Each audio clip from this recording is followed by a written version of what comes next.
Sam had been looking forward to today. First day in the live firing range. Practice was about to get real. The shift in attitude towards her from the other recruits had been huge over the last few weeks. The hand-to-hand had made everyone sit up and notice her. Then they realized she was top of the class at almost everything. Slowly, those who needed help with something or another would seek her help. And Sam mostly helped when asked, even going as far as to run after-hour D&D sessions to help the slow-witted Zillion with tactical thinking and problem-solving. Fortunately, the lead instructor sergeant had mistaken it for actual study when caught, and been somewhat forgiving with the punishment detail, something about them being expected to be in their beds. In fact, the only time Sam had refused to help her fellow recruit was when one of the Raviks suggested something lewd.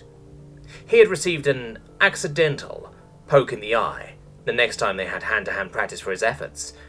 No one else seemed to want to share that fate. The instructor finished his educational speech, and Sam collected the pre-offered weapon and joined the firing line with the others. Tell had been tense the past 2 days, expecting to be summoned by the brass at any second, but they never did. It seemed that the pink human hadn't made a complaint against him. Thank the gods. It was a merciful creature. That was unexpected after her competitive performance in everything else. Maybe this human was going to be compatible with the Ravik's forces after all, knowing when to turn a blind eye like that. You had to be able to trust those around you in a combat situation. She must be applying for command specialization, he speculated to himself. The recruits were all lined up on the firing line, pulse rifles and manipulators, waiting for ammunition to be distributed. Except the human. She had a carbine version due to the practical limitations of her size. Of course, they were all going to miss the first few shots without a rangefinder and targeter. That was the point. They needed to know precisely how vital that equipment was to any trooper. Tell ordered the recruits to put 3 shots on the targets downrange. They complied. Bright flashes of energy thrown across the open field.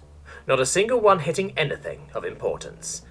One target was winged, but that was just a fluke of luck. Rangefinders were then distributed and attached to weapons. Useless without a targeter.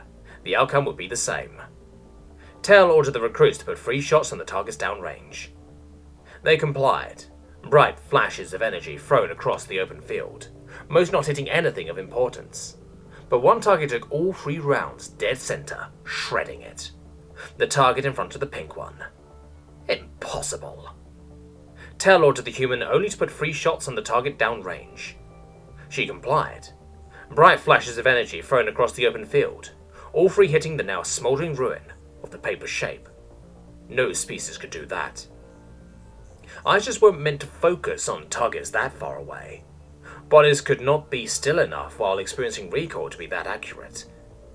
One of the other instructors went over to the human, checking for concealed targeters, bionics, anything that might artificially enhance accuracy. Nothing out of place. More than slightly in awe, Tell asked how this was possible. Sam didn't understand what the big fuss was about. Of course she hit the target once they had given her a scope.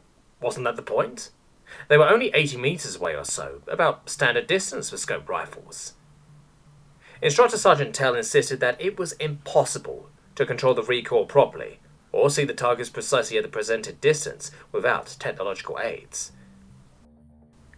Sam explained that humans were simians, descended from tree-dwelling creatures that depended on stereoscopic eyesight to judge the distance between branches, so as to avoid falling to their deaths.